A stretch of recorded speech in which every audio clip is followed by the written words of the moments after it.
हाइपरओस्मोलर non ketotic coma 30 साल की उम्र के बाद होती है। इसे टाइप 2 भी कहते हैं। अब हाइपरओस्मोलर नॉन कीटोटिक कोमा उन लोगों में ख़ास तौर पे होता है जिनकी शुगर होने के बावजूद शुगर कंट्रोल ना हो रही हो। जब वो मरीज़ अस्पताल में आता है तो वो बेहोशी की हालत में होता है। ये भी चीज़ इन मरीज़ों में नॉर्मल होती है।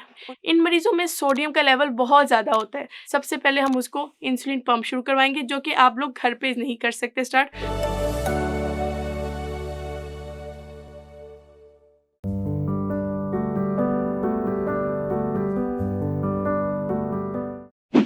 अस्सलाम वालेकुम, मेरा नाम डॉक्टर सारा तारिक है।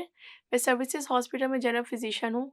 आज मैं जिस मौजू पे आपसे बात करने चाह रही हूँ, वो बहुत एक अहम मौजू है शुगर से मुतल्लिक, जिसका नाम है हाइपरओस्मोलर नॉन कीटोटिक कोमा। शुगर के मरीज़ों में ये होता है जिनको शुगर मतलब कि डायबिटीज़ इंसिपिडस 2 हो। मेलाइटस 2 जो है वो 30 साल की उम्र के बाद होती है। इसे टाइप 2 भी कहते हैं और मोस्टली उन लोगों में होती है जिनकी फैमिली में शुगर चल रही हो, पहले से उनके वालिदैन को या उनके दादा-दादी को शुगर हो और उनके अंदर भी उसके जीन्स आ जाएँ, या वो लोग जिनके अंदर किसी भी इन्फेक्शन की वजह से इंसुलिन अपना काम करना छोड़ जाए और उसके बाद उनको बाहर से अद्वियात शुगर को कंट्रोल करने के लिए लेनी पड़े। अब हाइपरओस्मोलर नॉन कीटोटिक कोमा उन लोगों में ख़ास तौर पे होता है जिनकी शुगर होने के बावजूद शुगर कंट्रोल ना हो रही हो। किन लोगों में कंट्रोल नहीं होगी? जिनका वज़न बहुत ज़्यादा होगा, जिनको कभी दिल का अटैक हुआ होगा, जिनकी इम्यूनिटी बहुत ज़्यादा लो होगी, जिनको बार-बार इन्फेक्शंस हो रहे होंगे, या वो लोग जो अपनी शुगर की दवाई मतलब कि ग्लूकोफोज जैसी है या इंसुलिन पे अगर वो हैं तो वो उसको वक़्त पे इस्तेमाल नहीं करते, या करते हैं तो अगर एक दिन कंट्रोल होती है तो दूसरे दिन छोड़ देते हैं, मतलब कि नॉन कंप्लायंट है अपनी दवाइयों को। इसके अलावा वो लोग जो अपना वज़न कम नहीं करते और मीठा खाना नहीं छोड़ते। अब इसमें उम्र क्या होती है? ज़्यादातर इसमें उम्र मुतासिर होती है 30 साल से ऊपर, और मरीज़ कैसे आता है कि उसकी शुगर 600 से ज़्यादा होती है।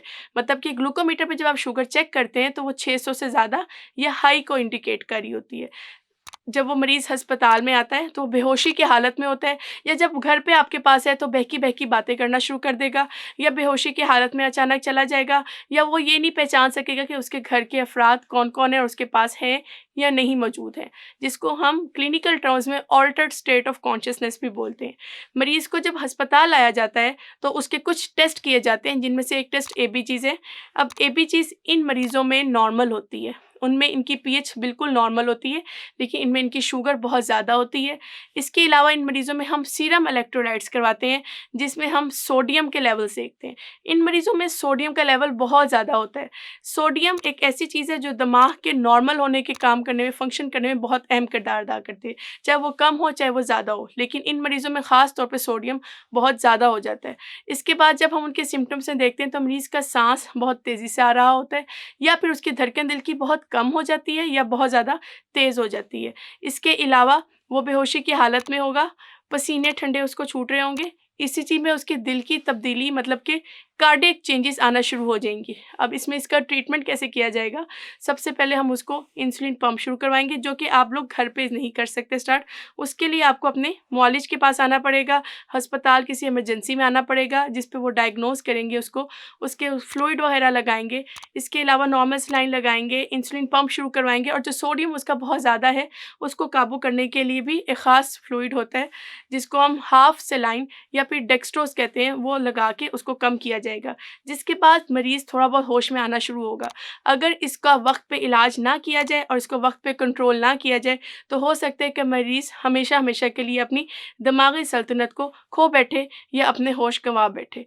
इसके लिए बेहतर है कि अगर आपने किसी भी किस्म की कोई भी इन्फॉर्मेशन लेनी हो, तो आप तिब्बी के प्लेटफ़ॉर्म पे हमसे राब्ता कर सकते हैं, या अगर आपको ऐसी कोई इमरजेंसी आ जाए जिसमें आपके शुगर लेवल्स बहुत ज़्यादा हो जाएँ और आपको समझ ना आ रही हो, तो आप फ़ौरन अस्पताल का रुख कीजिए। किसी भी किस्म की इन्फॉर्मेशन के लिए आप हमसे राब्ता कर सकते हैं। बहुत-बहुत शुक्रिया।